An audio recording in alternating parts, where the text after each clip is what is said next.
Hello students, मेरे इस channel विज्ञान पाठशाला में आप सभी का स्वागत करता हूं मैं। और आज मैं आप लोगों के लिए साइंस का एक और नया वीडियो लेकर के आया हूं।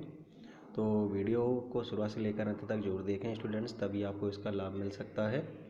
और वीडियो देखने से पहले आप मेरे चैनल को सब्सक्राइब कर लें और बेल आइकन को प्रेस भी कर लें, जिससे मेरे आने वाले हर एक नई वीडियो का नोटिफिकेशन आपके पास समय समय पर आता रहेगा।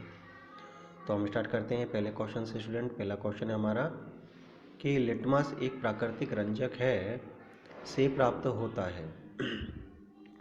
तो जो लिटमस होता है वो एक प्राकृतिक रंजक होता है और इसे प्राप्त किया जाता है। तो इन चार ऑप्शन में से वो कौन सा सही ऑप्शन है, तो ये आपको सिलेक्ट करना है स्टूडेंट्स। और वीडियो के लास्ट में जरूर देखें कि आपके द्वारा कितने प्रश्नों के उत्तर दिए गए हैं, तो इससे आपको आपकी तैयारी का भी पता चलेगा और आपका सब्जेक्ट का भी पता चलेगा कि आपका सब्जेक्ट कितना प्रिपेयर हो चुका है।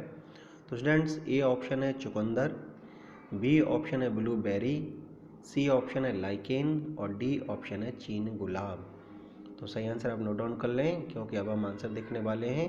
तो इसका सही आंसर स्टूडेंट सी, लाइकेन। तो स्टूडेंट ध्यान रखें कि जो लिटमस है वो एक प्राकृतिक रंजक होता है और इसे प्राप्त किया जाता है स्टूडेंट्स लाइकेन से। देखा जाए तो जो लिटमस है वो जल में घुलनशील विभिन्न रंजकों का स्टूडेंट्स क्या होता है, एक मिश्रण होता है। ठीक है। और ये जो लाइकेन है स्टूडेंट्स, ये थैलोफाइटा जो समूह होता है, थैलोफाइटा थैलोफाइटा थैलोफाइटा जो समूह का जो पौधा होता है लाइकेन, जिसका नाम है स्टूडेंट्स लाइकेन। ठीक है, जिसका नाम क्या है, लाइकेन है। उस पौधे से इसको क्या किया जाता है, निकाला जाता है। ठीक है, इस चीज़ को ध्यान में रखें। और इसका जो उपयोग किया जाता है स्टूडेंट्स, प्रायः देखा जाए तो इसका उपयोग सूचक की तरह किया जाता है। सूचक के तौर पर इसका उपयोग किया जाता है, इंडिकेटर के तौर पर। और जो लिटमस विलेन होता है, जब ना तो अम्लीय होता है, ठीक है, जब लिटमस विलेन ना तो कैसा हो, अम्लीय होता है, और ना ही कैसा हो, क्षारीय होता है। क्षारीय होता है तब ये बैंगनी रंग का होता है। तब स्टूडेंट्स ध्यान रखें, तब ये बैंगनी रंग का होता है। इस चीज़ को ध्यान में रखें। तो पहला क्वेश्चन ये है हमारा, इस चीज़ को ध्यान में रखें कि लिटमस एक प्राकृतिक रंजक है, इससे प्राप्त होता है। तो इसका सही आंसर स्टूडेंट्स लाइकेन। ठीक है, इस चीज़ को याद रखें आप। तो चलते हैं हम अगले क्वेश्चन की ओर।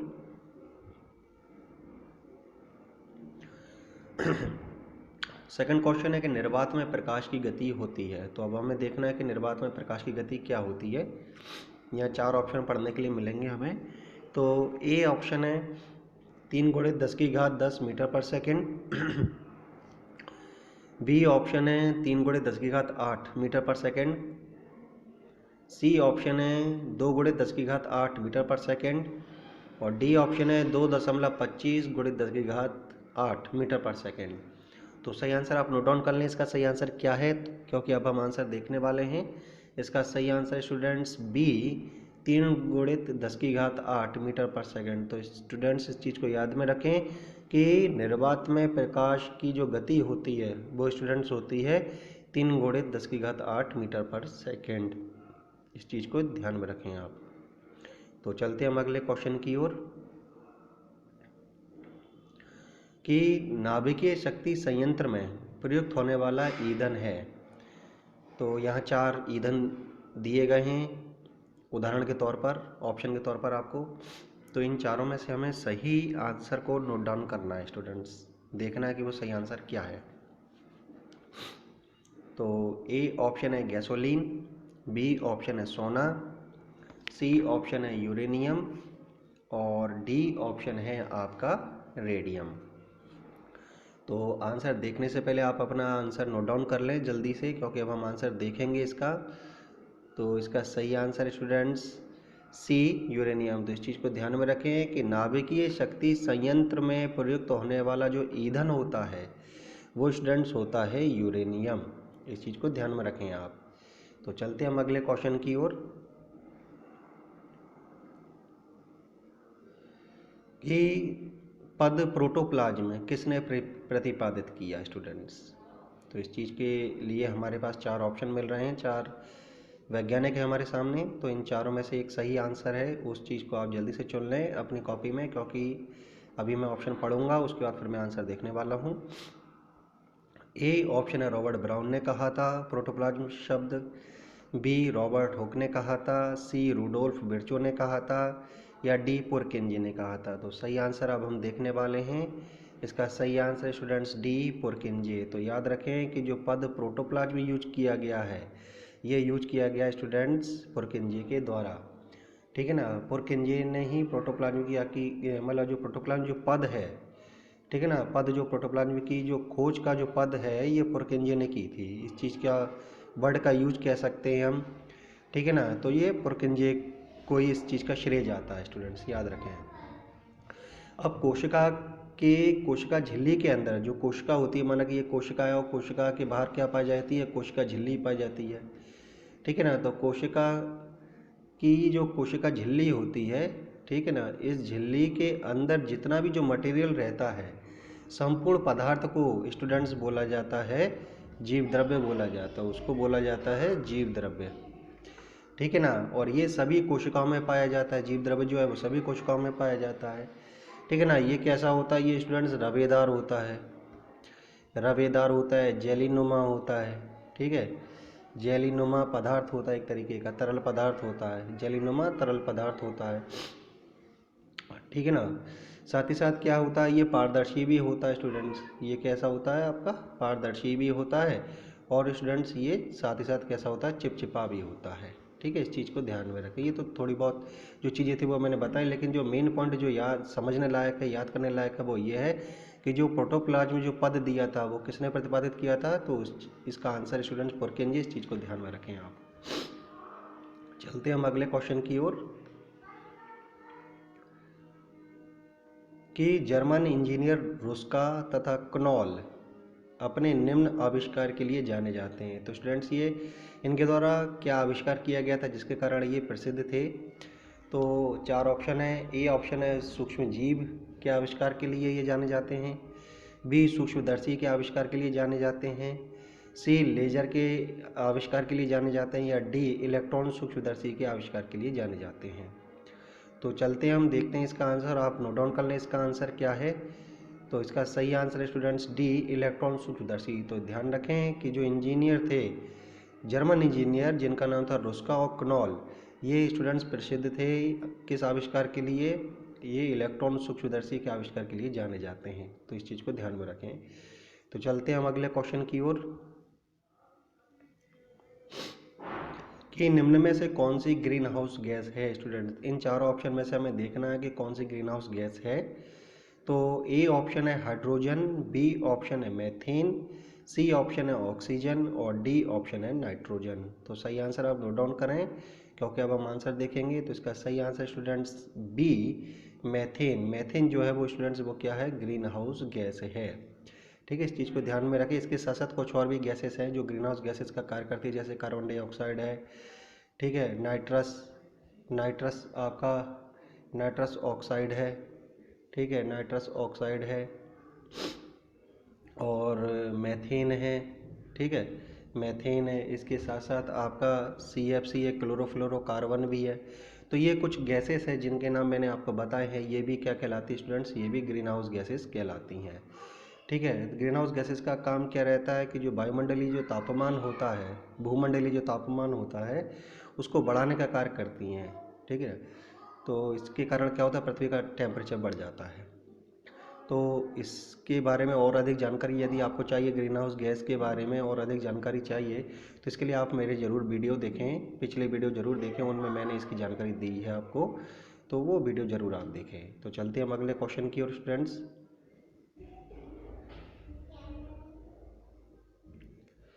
कि हालांकि जो चांदी है वो बिजली का श्रेष्ठतम संवाहक है, ये तो हम सभी जानते हैं कि जो चांदी है वो बिजली का श्रेष्ठतम संवाहक है, फिर भी इसका इस्तेमाल बिजली के तारों को बनाने के लिए नहीं किया जाता। ये बात भी सही है स्टूडेंट्स कि इसका इस्तेमाल बिजली के तार बनाने के लिए नहीं किया जाता। अब उसका कारण हमें देखना है कि वो कारण क्या है जिस कारण से हम जो चांदी है उसका उपयोग बिजली के तार बनाने के लिए नहीं कर पाते या नहीं कर सकते। तो ए ऑप्शन है यह तन्य नहीं है, बी यह एक चमकदार धातु है, सी इन इसमें न्यूनतम तनन सामर्थ्य है।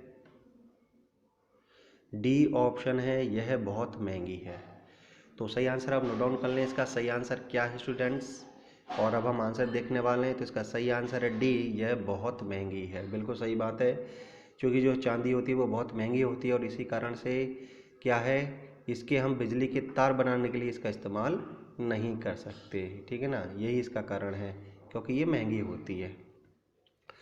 तो स्टूडेंट्स ध्यान में रखें कि जो चांदी होती है वो बिजली का श्रेष्ठतम संवाहक तो होती है, फिर भी इसका इस्तेमाल बिजली के तारों को बनाने के लिए नहीं किया जाता स्टूडेंट्स, क्योंकि ये बहुत कैसी होती है स्टूडेंट्स, महंगी होती है। चांदी एक चमकीली व बहुमूल्य धातु है स्टूडेंट्स। चांदी जो है वो एक चमकीली और एक बहुमूल्य धातु है स्टूडेंट्स, ठीक है। इस चीज़ का ध्यान रखें। इसका जो परमाणु क्रमांक होता है वो होता 47, ठीक है। इसका परमाणु क्रमांक 47 होता है और इसका जो एटॉमिक जो मास होता है, परमाणु जो द्रव्यमान होता है वो होता है स्टूडेंट्स 108.9 के आसपास होता है इसका परमाणु द्रव्यमान। और ये एक कैसी धातु है, ये एक स्टूडेंट्स एक तन्य धातु है स्टूडेंट्स। तो इसका उपयोग किस चीज़ के लिए किया जाता है, तार बनाने के रूप में या आभूषण बनाने के लिए, या अगर आभूषण के रूप में भी देखा जाए इसका ज़्यादा उपयोग किया जाता है, ठीक है स्टूडेंट्स। तो ये चीज़ ध्यान रखें कि जो चांदी होती है वो कैसी होती है, बिजली की श्रेष्ठतम संवाहक होती है। बिजली की कैसी होती है, श्रेष्ठतम संवाहक होती है। लेकिन इसका जो उपयोग है वो बिजली के तार बनाने के लिए नहीं किया जाता है, क्योंकि जो हमारी ये जो धातु है, चांदी धातु है, ये कैसी है, ये बहुत ही ज़्यादा महंगी धातु है, इसलिए इसका उपयोग बिजली के तार बनाने के लिए नहीं किया जाता स्टूडेंट्स। तो इस चीज़ को ध्यान में रखें। चलते हैं हम अगले क्वेश्चन की ओर कि में गहरे तथा हल्के बंद होते हैं। तो यहाँ 4 ऑप्शन दिख रहे हैं हमें। ए ऑप्शन है चिकनी पेशी में गहरे तथा हल्के बंद होते हैं। बी उपास्थि में गहरे तथा हल्के बंद होते हैं। सी धारीदार पेशी में गहरे तथा हल्के बंद होते हैं। डी अस्थि में गहरे तथा हल्के बंद होते हैं। तो सही आंसर आप नोट डाउन कर लें। इसका सही आंसर क्या है स्टूडेंट्स, क्योंकि अब हम आंसर देखने वाले हैं। तो इसका सही आंसर स्टूडेंट्स सी धारीदार पेशी। तो याद रखें कि धारीदार जो पेशी होती है उसमें गहरे तथा हल्के बंद होते हैं स्टूडेंट्स, इस चीज़ को ध्यान में रखें। और जो धारीदार पेशियाँ होती हैं इनको स्टूडेंट्स एक और चीज़ बता दूँ, इनको कंकाल पेशी भी बोला जाता है। इनको कंकाल पेशी भी कहा जाता है, ठीक है ना। अगर कभी क्वेश्चन बनकर क्या जाता है कि कंकाल पेशी किसे कहा जाता है, तो वहाँ पर आप क्या कर सकते हो, धारीदार पेशी को क्या कर सकते हो, निशान लगा सकते हो, सिलेक्ट कर सकते हो अपने आंसर के तौर पर स्टूडेंट्स। तो चलते हैं हम अगले क्वेश्चन की ओर कि कोशिका का बाह्यतम आवरण कहलाता है। कोशिका का जो बाह्यतम आवरण होता है, कोई भी जो कोशिका होती है उसका बाह्यतम आवरण क्या कहलाता है स्टूडेंट्स। तो 4 ऑप्शन है यहाँ पर। ए हरित लवक कहलाता है, बी कोशिका द्रव्य कहलाता है, सी कोशिका झिल्ली कहलाता है, या डी कोशिका रस कहलाता है स्टूडेंट्स। तो सही आंसर आप नोट डाउन कर लें। इसका सही आंसर क्या है, क्योंकि अब हम आंसर देखने वाले हैं। इसका सही आंसर है स्टूडेंट सी कोशिका झिल्ली कहलाता है। किसी भी कोशिका का जो बाह्यतम आवरण होता है वो स्टूडेंट्स कहलाता है कोशिका झिल्ली कहलाता है। माना कि ये कोई कोशिका है, इसके अंदर ये न्यूक्लियस है, ठीक है, और ये उसके अंदर ये मटेरियल है, कोशिकांग है, सेल ऑर्गेनेल्स हैं। तो ये जो बाहर ये जो लेयर दिख रही है ये स्टूडेंट्स कहलाती है कोशिका झिल्ली। इसको कोशिका झिल्ली बोला जाता है स्टूडेंट्स, ठीक है। इस चीज़ को ध्यान में रखें, कोशिका झिल्ली बोला जाता है इसको, सेल मेम्ब्रेन बोलते हैं। तो कोशिका का जो बाह्यतम आवरण होता है वो स्टूडेंट्स कहलाता है कोशिका झिल्ली। अब ये जो कोशिका झिल्ली होती है स्टूडेंट्स, ये कोशिका झिल्ली एक अर्धपारगम्य सजीव झिल्ली होती है स्टूडेंट्स। ये कैसी होती है, सजीव झिल्ली होती है। और ये कैसी है, अर्धपारगम्य होती है, मतलब सेमी परमिएबल कह सकते हैं आपकी एक तरीके से इसको हम। और ये क्या करती है, जो प्रत्येक सजीव कोशिका होती है उसके अंदर जो जीव द्रव्य होता है, कोशिका के अंदर जो जीव द्रव्य होता है उस जीव द्रव्य को क्या करके रखती है, घेरे रखती है। ये उसको क्या करके रखती है स्टूडेंट्स, घेरे रखती है उसको। इस चीज़ को ध्यान में रखें। और ये 3 परतों से मिलकर के बनता है, ठीक है। ये 3 परतों से मिलकर के बनती है सेल मेम्ब्रेन, ठीक है ना। इसमें जो बाहरी और जो भीतरी परत होती है वो प्रोटीन की बनी रहती है, भीतरी और जो बाहरी परत होती है वो प्रोटीन की बनी रहती है, और जो बीच की परत होती है स्टूडेंट्स वो लिपिड की बनी रहती है, लिपिड या फैट की बनी रहती है। ठीक है, इस चीज़ को ध्यान में रखें। तो ये क्वेश्चन आप ध्यान में रखें कि कोशिका का जो बाह्यतम आवरण होता है वो स्टूडेंट्स क्या कहलाता है, कोशिका झिल्ली कहलाता है, सेल मेम्ब्रेन कहलाता है स्टूडेंट्स। तो चलते हैं हम अगले क्वेश्चन की ओर कि निर्मित भोजन यानी जो प्लांट्स होते हैं उन प्लांट्स में फोटोसिंथेसिस की प्रोसेस होती है, और फोटोसिंथेसिस की प्रोसेस के बाद भोजन का निर्माण होता है। तो ये जो भोजन होता है ये पत्तियों से उसके विभिन्न भागों में किसके द्वारा ले जाया जाता है, यहाँ ये क्वेश्चन पूछा जा रहा है। तो हमें सही आंसर देखना है कि वो कौन सा घटक होता है प्लांट्स में जो पत्तियों द्वारा निर्मित भोजन को पौधे के विभिन्न भागों में पहुंचाने का कार्य करता है। तो यहाँ ए ऑप्शन है फ्लोयम, बी ऑप्शन है बाहिका ऊतक, सी ऑप्शन है जाइलम, और डी ऑप्शन है उपयुक्त में से कोई नहीं। तो सही आंसर आप नोट डाउन कर लें, इसका सही आंसर क्या है स्टूडेंट्स। तो इसका सही आंसर अब हम देखने वाले हैं। इसका सही आंसर स्टूडेंट्स ए फ्लोयम। तो इस चीज़ का ध्यान में रखें स्टूडेंट्स, आपके जो निर्मित भोजन होता है पौधों में, जो निर्मित भोजन होता है वो पत्तियों से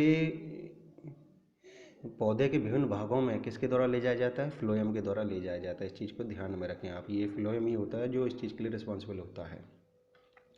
यानी कि प्लांट्स के अंदर जो भी फूड मटेरियल बनता है उसके ट्रांसफ़र के लिए, ट्रांसपोर्टेशन के लिए कह सकते हैं हम, स्थानांतरण के लिए जो फैक्टर रिस्पॉन्सिबल होता है वो होता है स्टूडेंट्स फ्लोएम। इस चीज़ को ध्यान में रखें आप। ठीक है, तो ये जो फ्लोएम होता है ये एक प्रकार का क्या होता है स्टूडेंट्स, संवहन ऊतक होता है, संवहन ऊतक होता है एक तरीके का ये आपका। ठीक है, जो फ्लोएम होता है वो संवहन ऊतक होता है एक तरीके का, और ये स्टूडेंट्स बहुत ही ज़्यादा कह सकते हैं हम एक जटिल स्थायी ऊतक होता है, एक जटिल स्थायी ऊतक होता है ये। ठीक है, इस चीज़ का ध्यान में रखें। ठीक है, और ये क्या करता है, ये जो भी भोजन निर्मित होता है तो वो पत्तियों से उस भोजन को पौधे के विभिन्न भागों में पहुंचाने का कार्य करता है फ्लोएम। तो इस चीज़ को ध्यान में रखें। और एक चीज़ मैं बता दूं कि जो जाइलम होता है, यहाँ ऑप्शन दिया गया, मैं बता देता हूँ जाइलम के बारे में, कि जो पौधों के अंदर जो जल होता है और जल के अंदर जो खनिज लवण होते हैं उनको पौधे के जड़ भाग से पौधे के विभिन्न भागों तक पहुंचाने का जो कार्य करता है वो करता है स्टूडेंट्स जाइलम। इस चीज़ को ध्यान में रखें। ठीक है, तो भोजन को पहुंचाने का कार्य किया जाता है फ्लोएम के द्वारा, और जल पहुंचाने का कार्य जो किया जाता है जड़ों से पौधे के विभिन्न भागों में पहुंचाने का जो कार्य किया जाता है जल, और जल में घुलनशील जो खनिज लवण होते हैं उनको स्थानांतरित करने का कार्य या पहुंचाने का कार्य किया जाता है जाइलम के द्वारा। तो इस चीज़ को ध्यान में रखें। चलते हैं हम अगले क्वेश्चन की ओर। 11 क्वेश्चन है हमारा कि शुष्क सेल के भीतर धनात्मक टर्मिनल निम्न का बना होता है। तो अब हमें ये देखना है कि जो शुष्क सेल होता है उसमें जो उसके अंदर भीतर जो धनात्मक जो टर्मिनल होता है, जो पॉजिटिव टर्मिनल होता है वो किसका बना होता है। तो 4 ऑप्शन यहाँ पढ़ने के लिए मिल रहे हैं। ए ऑप्शन है जिंक की छड़ का बना रहता है धनात्मक टर्मिनल, बी एल्यूमिनियम की छड़ का बना रहता है, सी तांबे की छड़ का बना रहता है, या डी कार्बन की छड़ का बना रहता है। तो सही आंसर आप नोट डाउन कर लें क्योंकि अब हम आंसर देखने वाले हैं। इसका सही आंसर स्टूडेंट्स डी कार्बन की छड़। तो याद रखें कि जो शुष्क सेल होता है उस शुष्क सेल के भीतर जो धनात्मक टर्मिनल होता है वो धनात्मक टर्मिनल बना होता है स्टूडेंट्स कार्बन की छड़ का स्टूडेंट्स। तो जो शुष्क सेल होता है एक तरीके से कहें कि वो एक प्रकार का विद्युत रासायनिक सेल होता है। जो शुष्क सेल होता है स्टूडेंट्स याद रखें वो एक प्रकार का विद्युत रासायनिक सेल होता है। ठीक है, रासायनिक सेल होता है। ठीक है, और इसका जो उपयोग किया जाता है, इसका उपयोग हम यूँ कह सकते हैं कि जो पोर्टेबल विद्युत युक्तियाँ होती हैं, ठीक है, गैजेट्स होते हैं, ठीक है ना, जैसे कि ट्रांजिस्टर है, रेडियो है, ठीक है, ट्रांजिस्टर, रेडियो है, टॉर्च है आपका, ठीक है, कैलकुलेटर है, तो उनमें इसका उपयोग किया जाता है। ठीक है ना, इसमें किसी प्रकार का कोई द्रव का उपयोग तो किया जाता नहीं है, इसी कारण इसको क्या बोला जाता है स्टूडेंट्स, इसी कारण इसको शुष्क सेल बोला जाता है। ठीक है, तो इस चीज़ को ध्यान में रखें। जो खास पॉइंट है इस क्वेश्चन का कि जो शुष्क सेल के भीतर जो धनात्मक टर्मिनल होता है वो स्टूडेंट्स किसका बना रहता है? कार्बन की छड़ का बना रहता है। तो चलते हैं हम अगले क्वेश्चन की ओर कि पोटेशियम और आयोडीन के उत्पादन में प्रयुक्त होने वाला भूरा शैवाल है। तो 4 ऑप्शन हमें यहाँ पढ़ने के लिए मिल रहे हैं। ए ऑप्शन है गैलीडियम, बी ऑप्शन है लेमिनेरिया, सी ऑप्शन है सारगेसम्स और डी ऑप्शन है पोरफायरा। तो सही आंसर आप नोट डाउन कर लें, क्योंकि अब हम आंसर देखने वाले हैं। इसका सही आंसर है बी लेमिनेरिया। तो याद रखें कि पोटेशियम और आयोडीन के उत्पादन में प्रयुक्त होने वाला जो भूरा शैवाल है वो स्टूडेंट्स क्या है? वो है लेमिनेरिया। तो इस चीज़ को याद रखें आप लोगों के स्टूडेंट्स। चलते हैं हम अगले क्वेश्चन की ओर कि बी ऑक्सी जनित रुधिर परिवहन ना करने वाली शिरा है।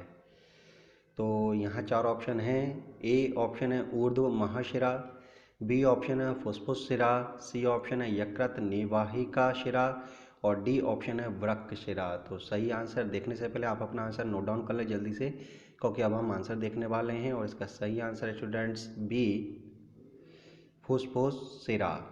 तो ध्यान से इस क्वेश्चन को याद रखें कि जो बी ऑक्सीजनित जो रुधिर होता है, उस रुधिर का परिवहन न करने वाली शिरा वो है स्टूडेंट्स फुस्फुस शिरा। देखा जाए तो जो शिरा होती है उसमें अशुद्ध रक्त बहता है।